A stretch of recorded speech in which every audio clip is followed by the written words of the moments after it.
The Fisher King, an inspirational tale of redemption in the wake of tragedy. But moviegoer George Hennard misses the message. When he saw The Fisher King and hearing that DJ talk about how women are evil, George really related to that. He identified with what that man was saying. And he felt empowered that here was someone that was speaking my language. Hell-bent on revenge, George reenacts The Fisher King's most violent scene. With 2 guns and 100 rounds of ammunition, George picks his targets. And he is intent on going out in a blaze of glory. He focused mainly on the women. He was just screaming out things about, you did this to me, you're gonna pay. And in his delusional anger, he leaves a trail of bodies in his wake. I knew I had to stop the situation then and there. It was a complete focus of eliminating him. His mother said he was preparing himself after the Fisher King. One of the first things I heard.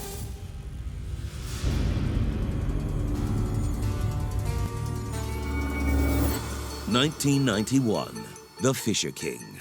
Terry Gilliam's genre-bending morality tale where dark comedy, drama, and fantasy collide.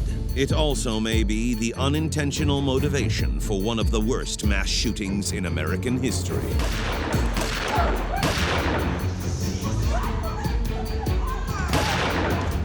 The Fisher King is about a mass shooting that occurs after a DJ takes a caller, and that caller believes that he's been instructed to go out and commit an act of violence. The shock jock feels guilty, so he tries to help a man who was affected by the shooting. Jeff Bridges stars as Jack Lucas, the smooth-talking shock jock DJ who inadvertently triggers the killings. Robin Williams plays Perry, a man driven mad by grief after his wife is gunned down in the deadly rampage. Jack feels responsible for what happened to Perry, so he wants to befriend him and to try to make up for what was taken from him. He wants him to be happy again. The actor's raw and emotional portrayals of healing and friendship keep audiences glued to the screen. But for 35-year-old George Hennard, The Fisher King's moving message of redemption is completely lost. And he fixates on the film's most horrific plot point. October 16th, 1991 starts out like any other day in Killeen, Texas. It's the lunchtime rush at one of the town's busiest restaurants. Customer Sam Wink is inside the eatery. The atmosphere when we got there was very, very upbeat. Everyone was happy. It was a noisy crowd, and everybody was enjoying themselves and talking. The patrons inside have no idea they're about to be a part of a scene ripped right from the pages of The Fisher King's script. We were in the middle of the restaurant, and just all of a sudden, we heard a crash into the window. And this truck came driving through, and he came to a stop probably 15 feet from our table. At first, it seems like a terrible accident. I thought this guy's had a heart attack and hit the gas instead of the brake, or something went wrong, and he crashed through the window. After the dust settles, a man slowly steps out of the pickup truck.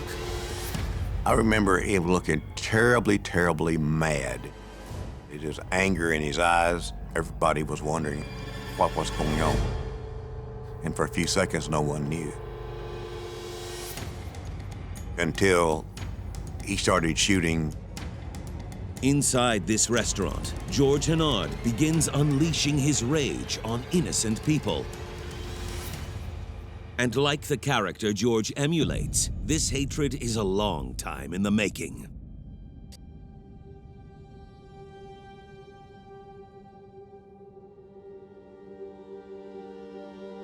Growing up in a military family, George Hennard never really has a place to call home. George's father was an Army doctor. They had a lot of posts all over the country, and he moved around a lot. The constant upheaval is hard on George. As with most kids, changing schools, changing friends, changing the faces of the people around them, they have a difficult time. For George in particular, it made making friendships very challenging. At each new town, George desperately tries to fit in. George searched for stability in his life of some kind. He wanted to have a life that was like all the other kids. He wanted a girlfriend, he wanted friends, but the constant moving made that impossible. He works hard on his looks in an attempt to impress his new classmates. George was trim, he was good looking, he had nice hair. For George, having long hair, he felt it would bring him girls. He felt it would bring him friendships. But personality-wise, he was socially awkward. People didn't know what to make of him. He didn't understand why he didn't fit in. It was everybody else. It wasn't George. Somehow, they were to blame, not him. George! George, get down here! Gene? This difficult time is made worse by his strained relationship with his father. He is not doing anything. He is not handed in any work. He is failing off his test. Okay, just calm down. Let's talk this out. Down, now. What have you been doing in school? George's father was a very strong disciplinarian, and George rebelled against that, as most young people do. I just spoke with your teachers. You are failing everything. I just talked. Calm down. He had a little bit better relationship with his mother, whom he adored, but also still had conflicts with. Get upstairs until I tell you to come down. Do you understand? George's father was a military doctor and a very intelligent man and had done very well in school. But unfortunately, his relationship with George wasn't very good. George never really met his expectations. George was a very mediocre student. George tries to dull the sting of loneliness with drugs and alcohol. He found serenity in smoking pot. He immersed himself in all of these alternative ways that he could feel better about himself. But his father isn't having any of it. George's father didn't like the fact that his son wasn't particularly excelling at anything, and that was a disappointment to his father. So one day, his dad takes a drastic measure to try and straighten out his son. What are you doing? What is this? What is this? You're doing this in my house? You're doing this in my house? Huh? What's wrong with you? This disrespect is over. It's over. Wait, no. I'm sick of this, George. You understand me? I'm sick of it. I'm sick and I'm tired of this. There was an argument, and George's father, with anger and intent, cut off his son's hair. Once George's head was shaved, he drew inward. He became very introverted and less outgoing than he had been before. He believed that one of the things that he really had going for him, his looks, had been destroyed. It's an emotional tipping point in George's young life. So not only was it a terrible haircut, but it was demeaning to George. Once his hair was cut off, he felt girls were no longer interested. He never seemed to grasp or make the connection that it wasn't that he had lost his hair, but that it was his personality that was turning these women off. Later in life, George's feelings of not belonging will turn into hatred, and his anger will recreate a scene from the movie The Fisher King.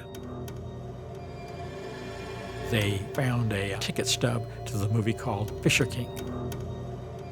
And theories have developed from that. You know, he reenacted the movie there. He is evil, he is angry, And he is intent on going out in a blaze of glory, just like Edwin in The Fisher King. Texas teen George Hennard never had a feeling of belonging, especially with women. It's similar to the character Edwin, who calls into a radio show during the opening scene of The Fisher King. Edwin is a frequent caller to the radio show, and he often fantasizes about these women that are out of his league. Jack's advice to Edwin was that attractive people aren't even people, that attractive women look down on people with imperfections that they deem to be less than their equal, and tells them that they have to be stopped. Jack's over-the-top comments inadvertently trigger the caller to do the unthinkable. After Edwin called into Jack's show, he hears Jack's words about how horrible attractive people are, and the message is they have to be stopped. So he goes to a restaurant with a shotgun and executes as many people as he can before taking his own life. Jack blames himself for the deaths, and this horrific event sparks the main plot of the movie. But for 35-year-old George Hennard, this shooting is seemingly inspirational. He can relate firsthand with the caller's troubles with women. For George, more than anything, he wanted to have a girlfriend. But personality-wise, George was just strange, and people didn't know what to make of him. George decides to join the Navy in a desperate attempt at a fresh start. The Navy gave him the things that he wanted in his life. At sea, George can be what he wants to be. But it's not the camaraderie or the discipline George enjoys. It's the extracurricular activities off the ship.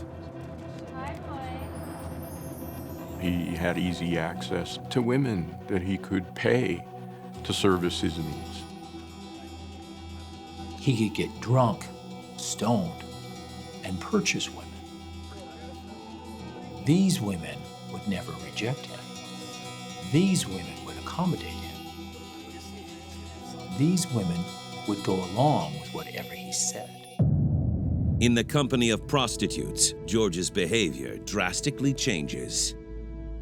His interactions with people were so awful and so abusive and bordered on being so violent. He views the women as possessions. An object that couldn't talk back, an object that couldn't interact with him, was the object of his affection. George may be having the time of his life, but his reckless ways soon catch up with him. He was an anti-authoritarian character, and ultimately, the Navy just didn't work for George. He got an honorable discharge, but on his paperwork, somebody had written, not recommended for re-enlistment. George is devastated. No matter what George did to try to redeem himself, they just didn't want him. He goes home. The downward spiral only continues. After his discharge, George returns to Belton, Texas, where his father had retired, ultimately divorced his mother, and he lives for a time in the vacant home that they had once shared. There, George becomes even more unhinged. Living alone in that big mansion, George is adrift. George knows his life is unanchored, and it bothers him. And it's just making him angrier and more hateful. He becomes hyper-vigilant about taking care of his home, and even has a run-in with a female neighbor. What are you looking at? I saw you last night, didn't I? I don't know what you're talking George would about. often yell at women who were simply walking or driving past the house, sometimes lewd, sometimes angry. George had two delusions. One was that women were out to destroy him. but then another delusion that women desired him. Despite these outbursts, despite the odd behavior, there was nothing to be done. George was just a character. He hadn't broken any laws. Seemingly, George's only friend is his brand new truck. One of the few gifts George gives himself is a new truck, and he loves it. He was obsessed with this truck. He washed it constantly, he polished it. In many ways, it just becomes the phallic image of the male. For neighbors who lived next door, who saw George out on his driveway, it was so evident, so clear that he loved that car. The car became the object of his affection, an object that could not reject him. But even his beloved truck can't attract the one thing George wants most: women. George wasn't successful with women, and how he justified that failure was that women were to blame. And again, he viewed himself as blameless. What you looking at? You couldn't even handle riding this baby. Best keep walking. The longer women ignore him, the more he ruminates about how much he hates women due to their rejection of him. Basically, he was a ticking time bomb. He started exhibiting these behaviors about women conspiring against him. George's mother grows concerned. Hey. Hey, Mom. How are you? Good. His mother had moved from Texas to Nevada, but she'd left the house with George to sell. When George's mother left, George was alone in that big old house in a town where he had no friends, and he was left in isolation again. But George's mother comes up with a plan to help with her son's girl problems. George would occasionally visit his mother in Nevada, where she was working in a salon. One of those trips, she works in the nail shop, I told you that. She had fixed him up on a date with one of her coworkers. Everything good? Perfect, you're gonna have a good time. No matter what happened in George's life, he was always interested in meeting a woman, a beautiful woman, that he could call his girlfriend. But if George thinks he might have finally found the one, he is gravely mistaken. George believes that there is a woman out there someplace who's going to have the faculties and the qualities that make him look like the perfect man. And in this case, it almost looked like it was going to work. In the end, George couldn't help but be George. George's social inadequacies bubbled to the surface. Originally, things started out very well, but George started to discuss thoughts he had internally. Well, actually, there's an underlying reason why I chose to bring you to this particular location. One day, George took his new love on a road trip. They went to San Ysidro, California, the site of a fast food restaurant massacre that had gripped the nation a few years before. It's where James Huberty stormed into the fast food restaurant and killed a lot of people. Yeah, I'm all yours. You ever hear of a guy named James Huberty? He was fascinated with that crime, and he wanted to share his fascination with his new girlfriend, so he took her to the place it happened. I don't think so. Why?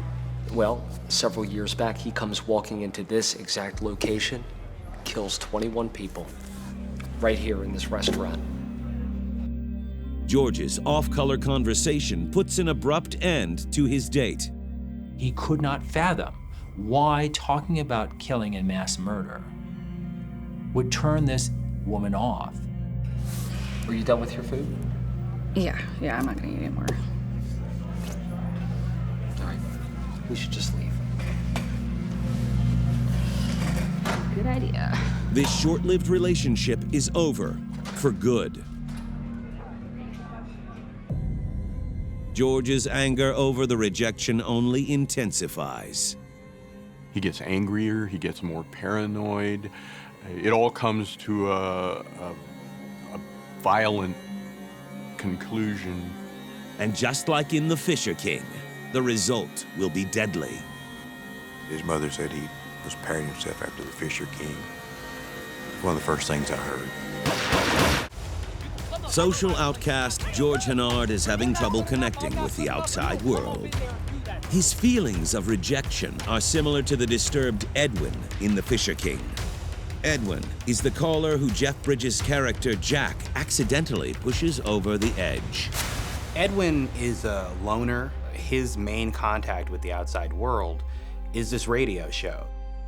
Edwin is calling because he's in love with another girl, and Jack tells Edwin that beautiful people aren't like you and I. They're almost not even people, the way that he speaks about them. And I suppose that Jack was doing him a favor by telling him, look, you're not in the same league as them. In real life, George Hennard knows this feeling all too well. But he can never put it into words until he sees The Fisher King. Hey, how you doing? Hey, good, how are you, sir? Good. Just one ticket to the movie, please. Okay. When he saw The Fisher King and hearing that DJ talk about how women are evil, George really related to that. He identified with what that man was saying. And he felt empowered that here was someone that was speaking my language. The movie pulled him in because he so identified with that character. George is adrift. He's also reaching out to people unsuccessfully, as has always happened in his life. And especially when he seeks female companionship, he seems to be striking out again and again and again. And it's just making him angrier and more hateful.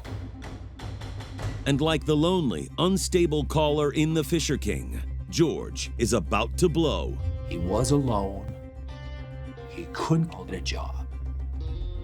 He still wanted women, and women still didn't want him. His paranoid delusions that women were to blame seemed to take over him at that point. And his only solution was then to take revenge. And the revenge was against all women. They basically controlled his movements. It's exactly what Edwin does in The Fisher King. When we look at The Fisher King and we look at George, we have to ask ourselves, well, there's a lot that is similar. However, The Fisher King is fiction, but George is real. And his belief systems are real. And he truly wants to destroy women. George drives to Las Vegas and buys 2 handguns at a local gun shop. The guns give him a sense of power, a sense of control. Just when it seems like nothing can stop George from doing the unthinkable, he's pulled over for suspicion of DUI. You doing okay? George was stopped in Nevada. He was charged with DUI and possession of firearms. But George is able to keep his weapons. He pleaded guilty to the DUI charge and no contest on firearms, and was fined $150 and let free. George's guns had been bought legally. They hadn't been used in a crime, so they weren't seized by the ranger who arrested him. In hindsight, the incident is an obvious red flag. But once again, George's abhorrent behavior is ignored by the outside world. After George's DUI, he begins to plan his revenge on women. He eyes up 2 girls living in his neighborhood. George wanted so badly to have a relationship that he invented one with 2 young teenage girls who are more than 10 years younger than George is, but he's fascinated by them. George follows them around town, The two girls have no idea they're being stalked by a madman. George seemed to create this fantasy that these two girls adored him and they were his groupies, and that they, of course, loved him and desired him. This mirrors the behavior of another character in The Fisher King, Perry, played by Robin Williams. He admires Amanda Plummer's character Lydia from afar, as his mind creates a fantasy world. It's very similar to George. They both are in love with women from afar, and they both were delusional and didn't want to see things the way that they were. Acting on this fantasy, George decides to finally confess his love. George writes a letter to them, but of course he doesn't know their names, so he makes up names for them. George writes that he's flattered that he has two groupie fans in these two young girls. In reality, they don't know he exists. The sinister note starts as a pseudo-love letter and turns into a manifesto describing George's desire for revenge on all women. As a psychologist, it shows that the mind is no longer reality-based, that his fantasies and delusions have taken over and are controlling his actions. He sends the letter to the girls' house, wanting to see how they'll react. The letter startles the girl's mom. She takes it to the local police department in Belton and want to report that this strange man is flirting with their daughters, but the police have no evidence of a crime, no evidence of anything untoward, and the whole matter's dropped. George slips through the cracks once again. Already on the edge of a total mental collapse, it will only take something small to finally push him over. On October 15th, 1991, George celebrates his 35th birthday by going to a local restaurant and taking a table by himself. Here you go, sir. Here's your burger and fries. Thank you. Let me know if there's anything else I can do for you. Actually, there is. Does that thing work? TV? While he's eating, the replays of some clips from the day's news about the Supreme Court hearings with Anita Hill and Clarence Thomas are playing. The Anita Hill hearings start a nationwide debate about sexual harassment in the workplace.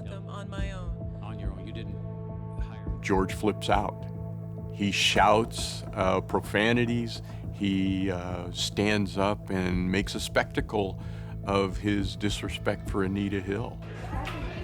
He sees the trial as just another woman, you dumb, trying to bring down men. He became infuriated and stood up and yelled back at the television set. For him, it's as if the television was talking to him, that all women are evil and all women are directed to destroy him. Don't worry about it. Forget it. For George, this did become a defining moment. Thoughts of rage swirl in his head. It's like a scene right out of The Fisher King. George really hated women with a passion. And hearing this character Jack in The Fisher King rant about women and how evil they were really inspired him to take out his hatred against all women. George has his target, and it's only a matter of time before he finds the perfect location for his copycat crime. George Hennard is a down-and-out loner who can't connect to the outside world. But a movie called The Fisher King may show him how to leave a mark on a society that has seemingly forgotten him. Hearing this character Jack in The Fisher King rant about women and how evil they were really resonated with George. And it really helped him, in many ways, to feel empowered in his beliefs. And like the caller in the film, George is out for retribution against all the women who have rejected him. The morning of October 16, 1991 dawned like many others, except George awoke more resolute. He dressed better than he usually did, as if he were going on a date or going to church. George tidies up the house. He puts all his belongings out, sets them out in an orderly fashion on the table, and he leaves a note about paying the utility bills. George writes on his calendar, "Life has become a stalemate. There is simply no hope and not a prayer." I think George did realize what he was doing was wrong. It was planned, but he truly believed that these individuals had to pay for what they had done to him. It was truly an act of revenge. George grabs his guns, he gets in his truck, and he leaves. He drives about 20 miles to Killeen, Texas. There he spots a crowded restaurant, just like the one in The Fisher King. The restaurant was full of people, enjoying each other's company, having a great time, having their lunch. People who George always felt rejected him and that he never belonged, never fit in. In the film, Robin Williams' character and his wife share a few moments of bliss before Edwin storms in and opens fire. Likewise, the diners across the street have no idea that evil lurks so close, ready to change their lives forever. He revs his engine and guns the accelerator, driving his truck right into the front of the restaurant. With 2 guns and 100 rounds of ammunition, George picks his targets. And he is intent on going out in a blaze of glory, just like Edwin in The Fisher King. The shocked diners, they are suddenly concerned for the driver of the truck. Some people rushed over to help. It would be the last thing they'd do.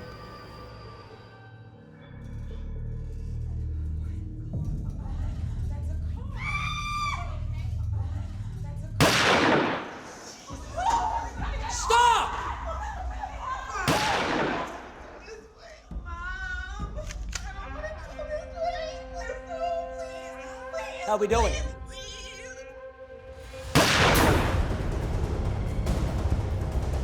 Sam Wink, who was in the restaurant at the time of the shooting, can still recall the moment in horrific detail. He would go around to one side and he'd go back around to the other side shooting people. Just like shooting fish in a barrel. George seemed to be targeting women more than men. He was shouting profanities about women as he walked through shooting. Was it worth it to you? It is to me. Probably for the first time in his life, George felt completely in control. And probably he was drunk with power. And here he was killing people. The dining room that minutes earlier was filled with laughter is now eerily silent, except for gunfire and the rantings of a madman. Hey! It was terrifying. This is not really happening. What can I do? And you were trying to think on your feet at the same time you were trying to keep yourself from getting injured. And it just took every bit of strength out of your being to try to rationalize what to do. Miraculously, in the back of the restaurant, a manager is able to unlock a door and free some trapped employees. One of them calls 911. George has shot nearly 20 people and he is showing no signs of stopping. What he doesn't realize is authorities are closing in. Officer Ken Olson is one of the first to arrive. As I drove up there, I noticed that there was like the smell of gunfire. It was a very strong smell. And there were people running out of the building. Hi. Please don't do it. As George prepares to take down another victim, Officer Olson takes aim.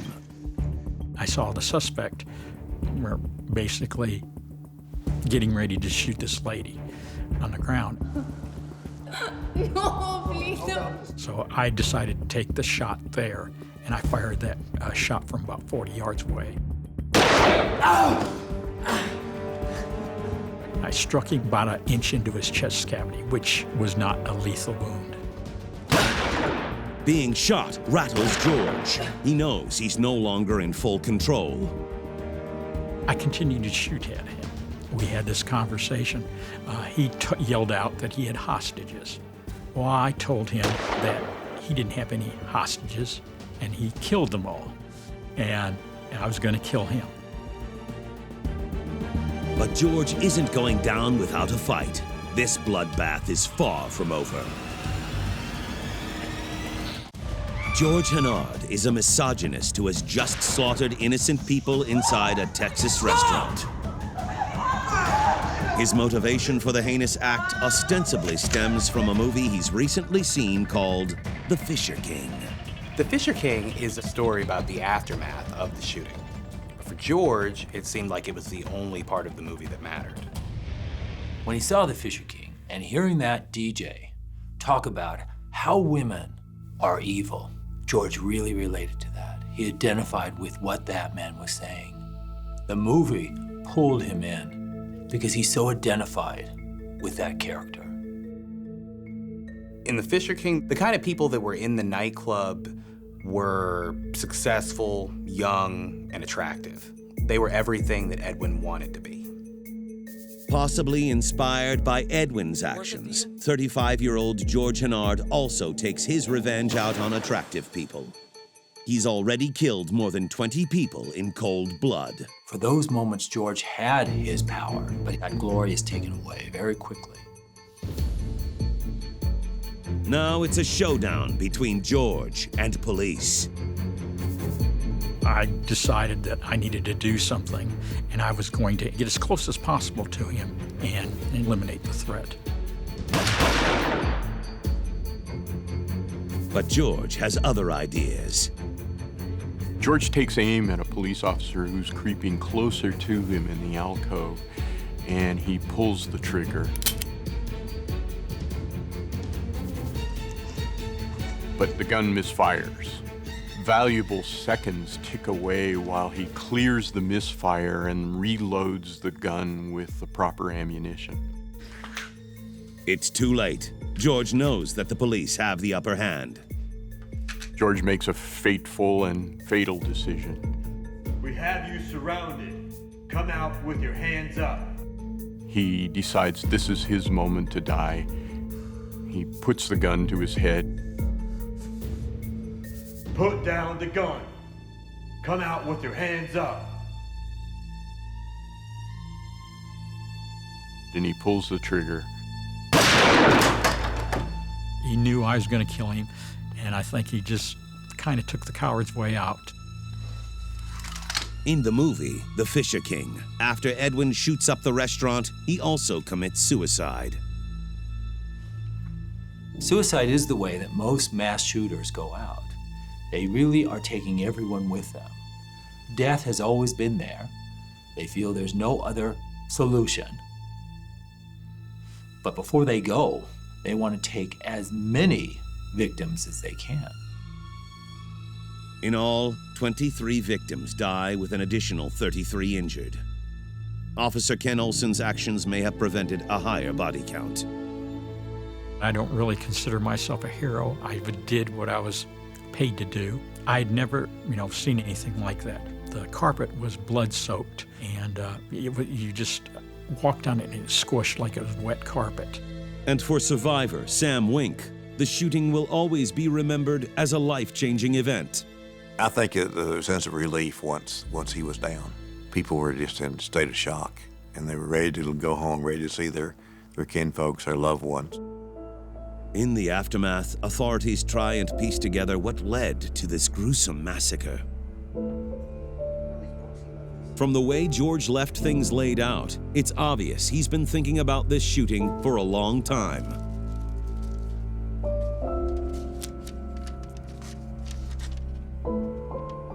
They found a box of videotapes that included programs about James Huberty and his California massacre.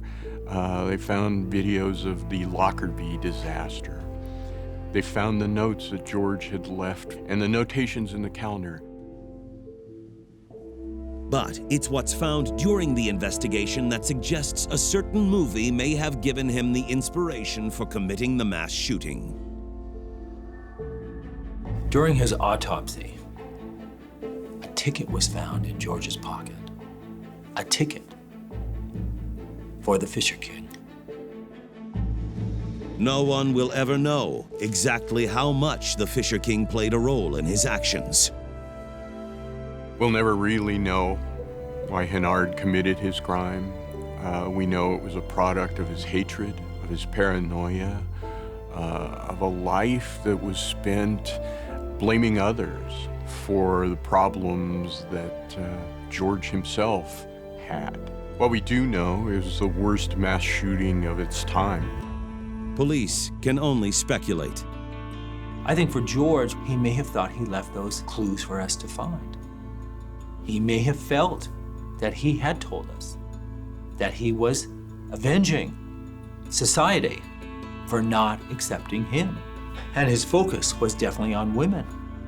Women who he desired, who he felt had always rejected him. If George was inspired by the film, he chose to ignore the heartwarming themes of humanity and redemption in the face of adversity. He only focused on the film's dark undertones of violence and despair.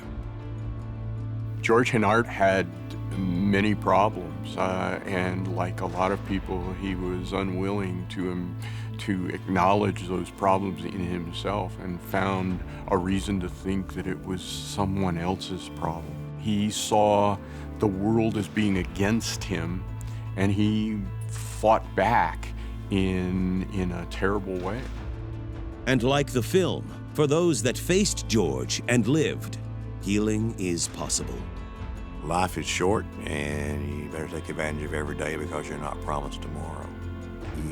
You didn't ask for it, but you got it, so you have to wear the badge. Yes, I was in there. Yes, I faced death. Yes, I tried to help.